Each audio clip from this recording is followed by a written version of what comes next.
today we're learning the princess braid into an infinity braid.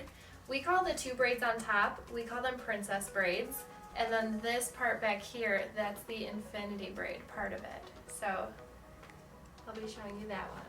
To figure out where the center is, you just ask your client to look up, and you can use the tip of their nose to see where the center part needs to go.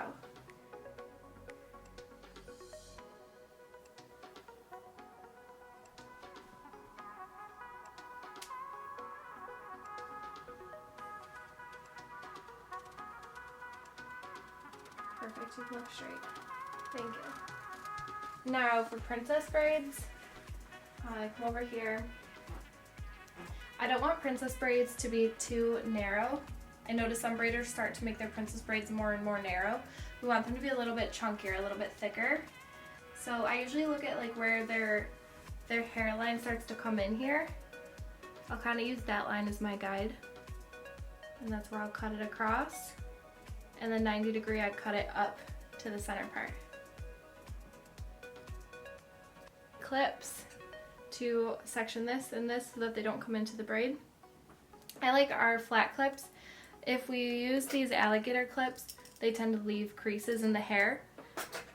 Since this is a style where this hair will be down, you don't want a crease in that hair because you'll be able to see it. A style where all of the hair is going to be braided, you can have it creased because it will eventually just be in a braid. So I'm going to add some of our texture spray to all of the hair to help it hold the braid. It'll help it hold right from the core. Depending how flat or thick their hair is, Kendra has pretty thick hair, so it's not really necessary, but you can put some puff meat on their roots in here to help the braid be a little bit bigger and not just like flat on their head. So I'm just gonna put a few puffs on their roots, not on the scalp, just a couple of sections.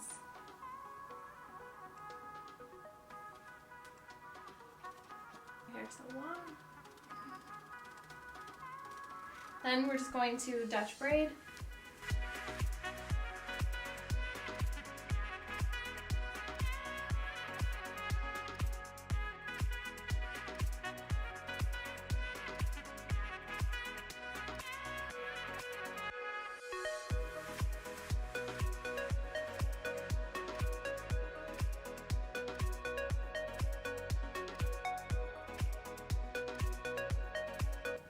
I take the clips out as soon as I can so that I don't put any unnecessary creases in their hair. And now we can put Puff Me on the braid before we pancake it. Again, just helps it like kind of hold, pat it in until you can't see the Puff Me anymore. And then we're gonna pancake. Depending how thin or thick their hair is will kind of determine how big you can pancake it. But for braid babes, we like to pancake as big as we can.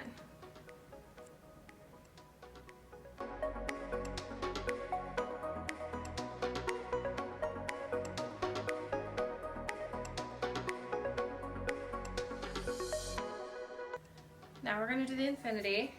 You have 3 strands. You're going to pick 1 strand to be your infinity strand and 2 strands to be your base. We're going to wrap our infinity strand in figure 8s around the 2 bases.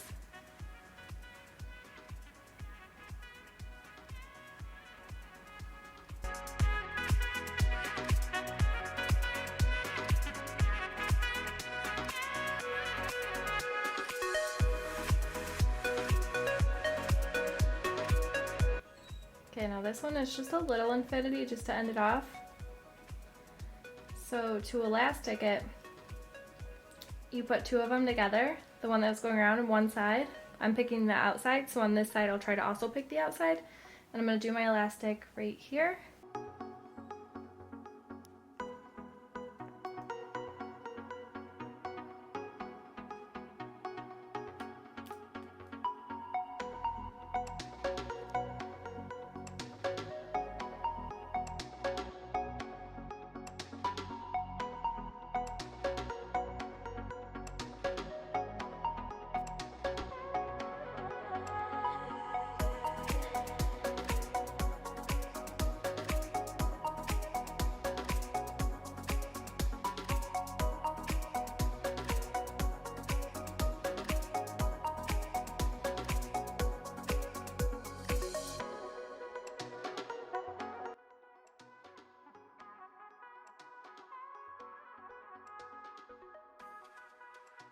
I'm just happy that I can be a hair model. Like, Well, it's gonna suck because you're gonna love this contract, and then it's like, right, we gotta take it out and do the next one. Wait, what?